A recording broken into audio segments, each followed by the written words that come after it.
Hello दोस्तों।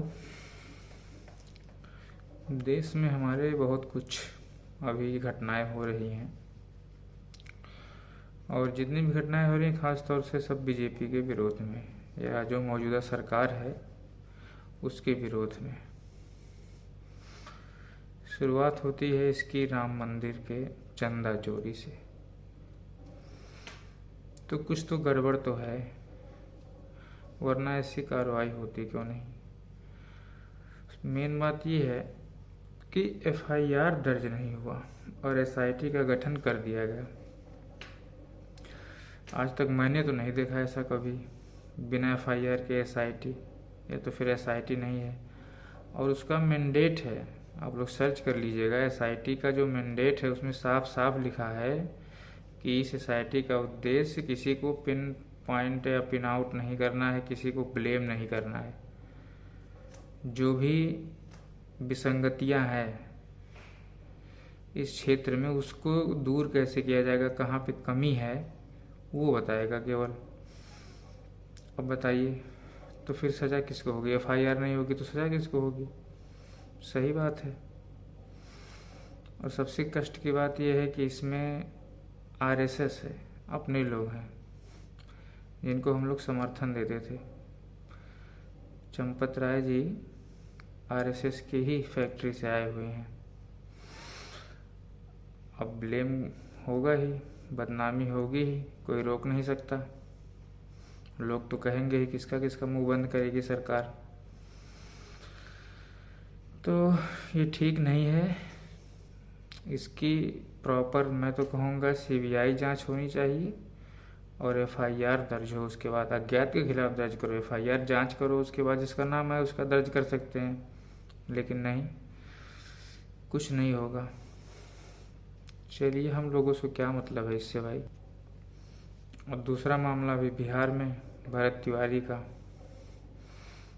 तो देखिए, पुलिस ने गलत तो किया। जब साफ साफ वो फेसबुक लाइव पे था, उसने अपनी बंदूक को फेंक दिया, फिर गोली चलाने का कोई मतलब ही नहीं था। बहुत लोग बोल रहे हैं पैर पे चलाता। अरे पैर पे क्यों चलाता? तो उसके हाथ में हथियार नहीं था, उसने सरेंडर करने के लिए तो बंदूक फेंका है। फिर पैर में क्यों गोली चलाना? अकेला आदमी क्या कर लेता? उन लोग को मार देता, पुलिस वालों को। वो तो गिरफ्तार होने के लिए सरेंडर किया। तो गोली चलाना ही गड़बड़ है, चाहे पैर में हो चाहे कुछ हो। और एक गोली नहीं, 3 गोली 4 गोली मारा उसको। और वहाँ से पटना 60-70 किलोमीटर है, और पटना ले जाते जाते ब्लीडिंग हो गई और एक्सपायर हो गया वो। तो इस चीज़ का विरोध होना चाहिए, सीधी सी बात है। जो गलत है वो गलत है, पार्टी से कोई मतलब नहीं है, इंसानियत भी होना चाहिए। और मध्य प्रदेश के सीएम जी, उनकी भी कुंडली खुल गई है।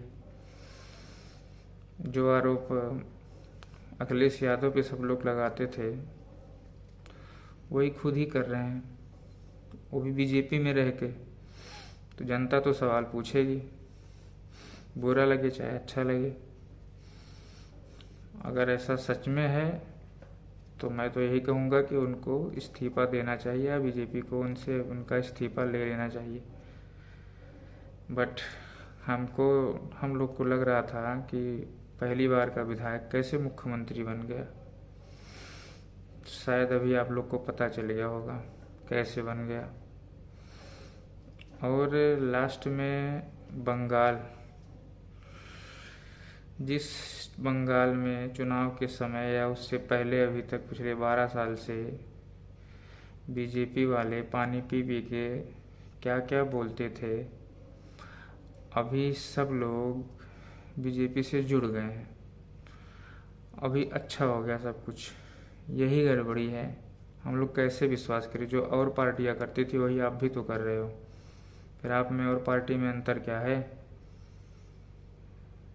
ये ठीक नहीं है। अगर ऐसा ही करेंगे तो फिर आपको जो अलग माना जाता था वो कोई अलग नहीं मानेगा। जो भ्रष्ट था वो भ्रष्ट ही रहेगा, कहीं भी रहे। तो वही हाल मत करिए। लेफ्ट वाले सब ममता जी में आ गए थे, टीएमसी में। अभी टीएमसी वाले सब बीजेपी में आ गए, सत्ता बदलने की देर है बस। विधायक सांसद का भी कोई डिग्निटी नहीं है, कुछ भी कर सकता कोई। जनता से कोई कौन पूछने जाता है, जनता से बस वोट चाहिए और कुछ नहीं। ये हाल है देश का।